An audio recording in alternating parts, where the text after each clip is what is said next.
Hi మామ, ఈరోజు video చాలా ఇంట్రెస్టింగ్గా ఉంటుంది.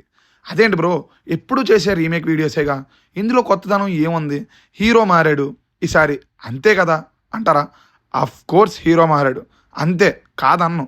బట్ ఇక్కడ కొత్త విషయం ఏంటి అంటే, ఎవరైనా ఒక భాషలో హిట్ అయిన సినిమాని ఇంకో భాషలో రీమేక్ చేస్తారు. బట్ ఇక్కడ ఇప్పుడు మనం మాట్లాడుకోబోయే హీరో ఒక లాంగ్వేజ్లో టాప్ ప్లేస్ కోసం ఫైట్ చేసే వాళ్ళలో ఫస్ట్ ఉంటారు. Kannada super star, sorry challenging star D boss Darshan గారు మావ. ఇక్కడ ఆయన పర్సనల్ విషయాల గురించి మనకు అనవసరం. ఆయనకి ఏం జరిగింది, ఇప్పుడు ఏం జరుగుతుంది, ఆయన ఇప్పుడు ఎక్కడున్నారు, ఇవన్నీ నేను మాట్లాడను మావ. ఆయన ఫిల్మోగ్రఫీలో తెలుగు నుంచి సినిమాలు ఎన్ని రీమేక్ చేశారు అన్నదే మనకి ఈ వీడియో వరకు టాపిక్ అని నేను అంటాను. అందులో వింత ఏంటి అంటే, ఇక్కడ ఫ్లాప్ అయిన 2 మూవీస్ని ఆయన రీమేక్ చేశారు మావ. ఇక విషయానికి వస్తే, కన్నడ ఛాలెంజింగ్ స్టార్ దర్శన్ గారు తెలుగు నుంచి చాలా మూవీస్ని రీమేక్ చేశారు మావ. ఇక లిస్ట్ మొదలు పెడితే ఫస్ట్ తెలుగు నుంచి రీమేక్ చేసిన సినిమా లిస్ట్ మొదలెడతాను మావ. తర్వాత తమిళ్ నుంచి రీమేక్ చేసినప్పటికీ కూడా ఆ తమిళ్ సినిమాలు తెలుగు వాళ్ళకి ఎలా పరిచయమో, ఎంత పరిచయమో చెప్పి వాటి గురించి కూడా చెప్తాను మావ. ఫస్ట్ మహేష్ బాబు గారు హీరోగా వచ్చిన పొక్కిరి మూవీని పొరికి మూవీగా దర్శన్ గారు తమిళ్లో రీమేక్ చేశారు మావ. తర్వాత రవితేజ గారు సూపర్ హిట్ మూవీ భద్రాని కన్నడలో గజా పేరుతో రీమేక్ చేశారు మావ. నెక్స్ట్ గోపీచంద్ గారి శౌర్యం మూవీని కన్నడలో శౌర్య అనే పేరుతో రీమేక్ చేశారు మన దర్శన్ గారు. తెలుగులో ప్రభాస్ గారి ఫ్యాన్సే కాకుండా యునైటెడ్గా అసలు ఫ్యాన్స్ అనే మాటే లేకుండా అందరూ చూసి ఎంజాయ్ చేసే మూవీ డార్లింగ్. ఈ మూవీని కన్నడలో బుల్బుల్ అనే పేరుతో రీమేక్ అయితే చేశారు మన దర్శన్ గారు. ఇక నెక్స్ట్ జూనియర్ ఎన్టీఆర్ గారి బృందావనం మూవీని బృందావన అనే టైటిల్తో రీమేక్ అయితే చేశారు మా దర్శన్ గారు. ఇవన్నీ ఒక ఎత్తు అయితే హిట్ సినిమాలు రీమేక్ చేశారు అని అనుకోవచ్చు. బట్ ఇక్కడ ఇప్పుడు నేను చెప్పబోయే విషయం ఏంటంటే, ఒకటి సోసోగా ఆడితే ఇంకోటి తెలుగులో డిజాస్టర్ అయింది మామ. ఇలా 2 ఫ్లాప్ మూవీస్ని కూడా ఆయన రీమేక్ చేశారని చెప్పొచ్చు మామ. అవే సాంబా అండ్ రవితేజ గారి షాక్ మూవీస్.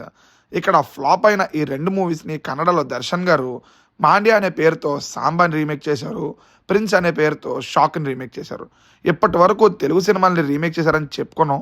ఇక చెప్పబోయేది తెలుగు సినిమాల వరకు తెలుగు వాళ్ళకి పరిచయం ఉన్న సినిమాలు కూడా ఎలా రీమేక్ చేశారు అనేది చెప్పుకుందాం మావ. తమిళ్లో సూపర్ హిట్ అయిన వీరం మూవీకి రీమేక్గా ఒడియా మూవీని రీమేక్ చేశారు మావ. అలాగే తమిళ్లో సూపర్ హిట్ అయిన సామి మూవీకి రీమేక్గా కన్నడలో అయ్యా పేరుతో ఒక మూవీని రీమేక్ చేశారు దర్శన్ గారు. ఈ 2 సినిమాలు కూడా తెలుగులో రీమేక్ అయ్యి ఒకటి పోతే ఇంకోటి పెద్ద బ్లాక్ బస్టర్ అయిందని చెప్పొచ్చు మామ. ఇక నెక్స్ట్ దళపతి విజయ్ గారి తిరుపతి మూవీని తంగిగాగు అనే పేరుతో కన్నడలో రీమేక్ చేశారు మావ దర్శన్ గారు. ఇక ఇదే ఇలా ఉంటే తెలుగులో ఇదే సినిమా అన్నవరం పేరుతో రీమేక్ అయిందే పవన్ కళ్యాణ్ గారు రీమేక్ చేశారు. సో ఆ సినిమాకి మనకి కూడా ఏదో విధంగా సంబంధం అయితే ఉంది మామ. ఇక తమిళ్ క్లాసిక్ మూవీ అయిన రజనీకాంత్ గారి దళపతి మూవీని అన్నవరు అనే పేరుతో రీమేక్ చేశారు దర్శన్ గారు. దాని తర్వాత తమిళ్లో సూపర్ హిట్ అయిన పితామగన్ మూవీని అనాదరు అనే పేరుతో రీమేక్ అయితే చేశారు మామ. దర్శన్ గారు ఈ మూవీలో హీరోగా యాక్ట్ చేస్తే విక్రమ్ గారు ప్లే చేసిన క్యారెక్టర్ని ఉపేంద్ర గారు ప్లే చేశారని చెప్తాను మామ. ఇక ఈ 2 సినిమాలు కూడా తెలుగులో డబ్బింగ్ అయ్యి ఎంత పెద్ద హిట్ అయ్యాయో ప్రత్యేకంగా చెప్పాల్సిన అవసరం అయితే లేదు అని నేను అంటాను. ఇలా యాక్టర్గా మోర్ దెన్ 50 ఫిల్మ్స్లో యాక్ట్ చేసిన ఈ దర్శన్ గారు మనకి రిలేటెడ్గా ఉన్న మూవీస్తో కలుపుకొని తెలుగు నుంచి డబ్బింగ్ చేసిన మూవీస్, తెలుగు నుంచి రీమేక్ చేసిన మూవీస్ 13 వరకు ఉన్నాయని చెప్పొచ్చు మామ. ఆ రీమేక్స్ మూవీస్తో అందరి హీరోస్కి హెల్ప్ అయినట్టే దర్శన్ గారికి కూడా ఎంతో కొంత హెల్ప్ అయ్యి ఇప్పుడు ఆయన టాప్ చైర్లో కూర్చోడానికి రీజన్ అయ్యిందని కూడా చెప్పొచ్చు. బట్ నాకు షాక్ ఇచ్చిన విషయం ఏంటి అంటే, షాక్ మూవీని రీమేక్ చేయటం, ఇక్కడ కరెక్ట్గా ఆడిన సాంబా మూవీని కూడా రీమేక్ చేయటం నన్ను షాక్ చేసింది అని చెప్తాను మామ. బట్ ఇక్కడ విషయం ఏంటి అంటే, 2 సినిమాలు అక్కడ బాగానే వర్కౌట్ అయ్యి అని అనొచ్చు.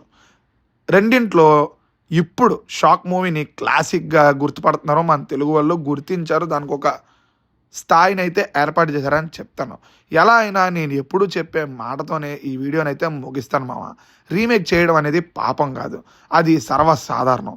ఎప్పటి వాళ్ళకి అది క్రైమ్లా కనిపించవచ్చు, కానీ సినిమాగా ఆలోచిస్తే ఒక కథని వేరే భాషలో చెప్పాలి అనుకోవడం పాపం అయితే కాదు అనేది నా ఒపీనియన్ మామ. ఇక నెక్స్ట్ ఈ జనరేషన్లో ఎక్కువ రీమేక్ మూవీస్ చేసిన హీరో మీద నెక్స్ట్ వీడియో ఉండబోతుంది మామ.